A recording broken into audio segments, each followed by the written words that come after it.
Hello दोस्तों, online teaching class में आप सभी का स्वागत है। हम कालिदास द्वारा रचित अभिज्ञान शाकुंतलम नाटक के प्रथम अंक का अध्ययन कर रहे हैं। इससे पिछली क्लास में हमने श्लोक संख्या 13 तक अध्ययन कर लिया था और हमने ये जाना कि जब राजा दुष्यंत मृग को मारने के लिए धनुष पर बाण चलाते हैं, तभी वेखानस उनसे निवेदन करते हैं कि आप पुरुवंश के वंशज हैं और यह आपको ये शोभा नहीं देता है, क्योंकि राजा का कर्तव्य होता है कि वह शस्त्र उठाए तो दुष्टों के नाश के लिए, न कि निरपराध को मारने के लिए। और राजा दुष्यंत ऐसा ही करते हैं।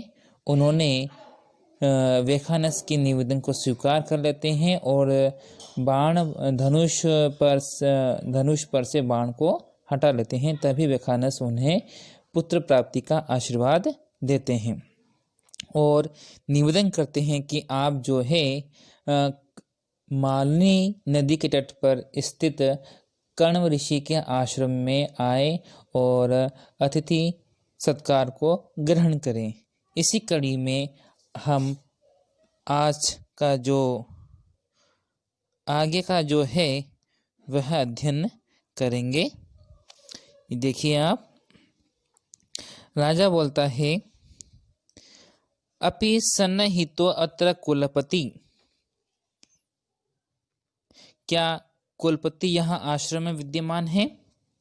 वेखानस बोलता है, इदानीम एव दुहितरम शकुंतलाम अतिथि सत्काराय नियुज्य देवम अस्य प्रतिकूलम शमयितुम सोमतीर्थम गतः। तपस्वी बोलता है, अभी ही अपनी पुत्री शकुंतला को अतिथि सत्कार के लिए नियुक्त करके उसके प्रतिकूल भाग्य को शांत करने के लिए सोमतीर्थ को गए हुए हैं। जब वेखानस राजा दुष्यंत से आश्रम में आने के लिए निवेदन करता है, तब और वह उस निवेदन को स्वीकार भी कर लेता है, तभी राजा जो है तपस्वी से पूछता है कि इस आश्रम में कुलपति हैं? तो तपस्वी कहता है कि नहीं, वह अभी आश्रम में कुलपति नहीं है, क्योंकि वह शकुंतला के लिए प्रतिकूल भाग्य को शांत करने के लिए सोमतीर्थ गए हुए हैं। फिर राजा बोलता है, भवतु ताम एव दक्षामि सा खलु विदित भक्तिम माम महर्षे कथयिष्यति। राजा बोलता, अच्छा, मैं उसी का दर्शन करूंगा, वह मेरी भक्ति को जानकर महर्षि कर्ण से कह देगी। वेखानस बोलता है, साधयामस्तावत इति स शिष्यो निश्रांतः। अच्छा, हम चलते हैं, ऐसा कहकर शिष्यों के साथ निकल जाता है। राजा बोलता है, सूत नोदयाश्वान पुण्याश्रम दर्शनेन तावदात्मनम पुनिमहे। राजा कहता है, सूत है सारथी, घोड़ों को हाँको, मतलब घोड़ों को रोको, पवित्र आश्रम के दर्शन के लिए अपने आप को पवित्र करते हैं। सूत है बोलता है, जैसी आपकी आज्ञा। यह कहकर वह रथ को पुनः रोकने का विनय करता है। राजा बोलता है, समन्तादवलोक्य सूत अकथितो अपि ज्ञायत एव अयम भोगस्तपोवनस्य इति। चारों ओर देख करके सूत बिना कहे भी ज्ञात हो रहा है कि यह तपोवन की सीमा है। सूत बोलता है, कथमिव, कैसे? तो आज हमने ये पढ़ा, यहाँ तक अपन जो है व्याकरणात्मक टिप्पणी की दृष्टि से कुछ शब्द आए हुए हैं, उसका हम अवलोकन करते हैं। जैसे एक शब्द आया है सन्निहितः, इसमें सम उपसर्ग, नि उपसर्ग, धा धातु और कत प्रत्यय से मिलकर सन्निहित शब्द बनता है। इसी तरह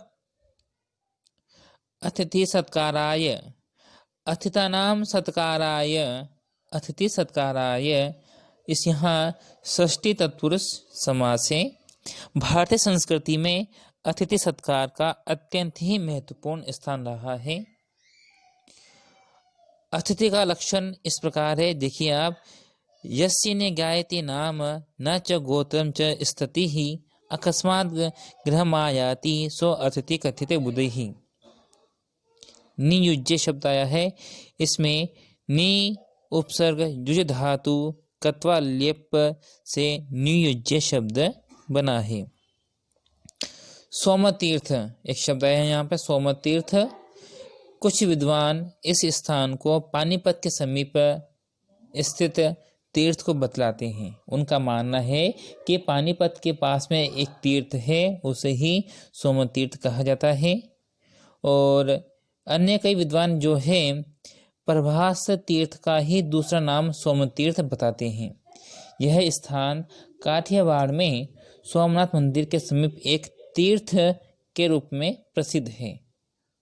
और श्रीमद् भागवत महापुराण में इसके संबंध में कथा भी आती है कि दक्ष ने सोम अर्थात चंद्रमा को शाप दे दिया था कि उसे क्षय रोग हो जाए, और उस शाप से संत्रस्त होकर चंद्रमा ने इस स्थान पर तपस्या की थी, जिसके फलस्वरूप उसका क्षय नामक रोग दूर हो जाता है।